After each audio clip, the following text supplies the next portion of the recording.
તો એક મહત્વના સમાચાર સામે આવી રહ્યા છે। જ્ઞાનવાપી કેસમાં વારાણસી જિલ્લા કોર્ટે મોટો ચુકાદો આપ્યો છે। હિન્દુ પક્ષને મળ્યો પૂજાનો અધિકાર। વ્યાસજીને ભોયરામાં પૂજાનો અધિકાર મળ્યો છે। વ્યાસ પરિવાર ભોયરામાં પૂજા કરી શકશે। કોર્ટ જિલ્લા તંત્રને પૂજા વ્યવસ્થાનો આદેશ આપ્યો છે। તંત્રને 7 દિવસમાં વ્યવસ્થા કરવાનો આદેશ આપ્યો છે।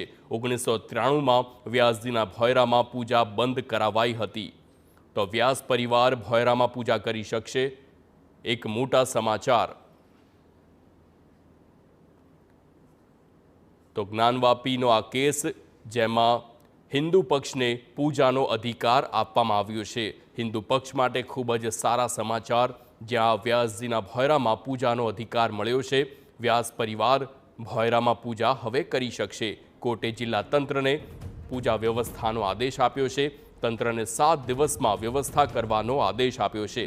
1993માં વ્યાસજીના ભોયરામાં પૂજા બંધ કરાવાઈ હતી અને ત્યારબાદથી આ વિવાદ ચાલે છે। જ્ઞાનવાપી મસ્જિદનો આ કેસ, જેમાં હિન્દુ પક્ષને હાલ કોર્ટ તરફથી આ ચુકાદો આપ્યો અને તંત્રને પૂજાની વ્યવસ્થાનો આદેશ આપ્યો છે। વ્યાસ પરિવાર આ ભોયરામાં પૂજા કરી શકશે।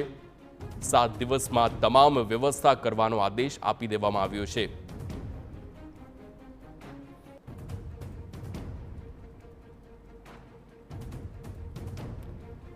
તો જ્ઞાનવાપીનો કેસ, જેમાં વારાણસી જિલ્લા કોર્ટે આ ચુકાદો આપ્યો અને આદેશ આપ્યો છે। કોર્ટે જિલ્લા તંત્રને પૂજા વ્યવસ્થાનો આદેશ આપી દીધો છે। તંત્રને 7 દિવસમાં વ્યવસ્થા કરી દેવા આદેશ આપવામાં આવ્યો। 1993માં વ્યાસજીના ભોયરામાં પૂજા બંધ કરાવાઈ હતી અને ત્યારથી જ આ વિવાદ ચાલતો હતો।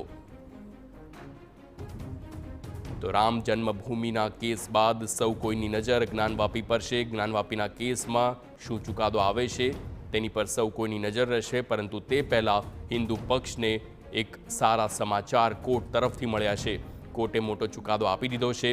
વ્યાસજીના ભોયરામાં પૂજાનો અધિકાર હવે હિન્દુ પક્ષના હાથમાં છે। હિન્દુ પક્ષ ત્યાં પૂજા કરી શકશે। કોર્ટે જિલ્લા તંત્રને પૂજા માટે વ્યવસ્થાનો આદેશ આપ્યો છે અને 7 દિવસમાં જ આ વ્યવસ્થા કરી દેવા આદેશ આપવામાં આવ્યો છે। 7 દિવસ બાદ ત્યાં વ્યાસ પરિવાર પૂજા કરી શકશે। આ ભોયરાની વાત છે, જ્યાં જ્ઞાનવાપીનો કેસ 1993માં વ્યાસજીના ભોયરામાં પૂજા બંધ કરાવાઈ હતી।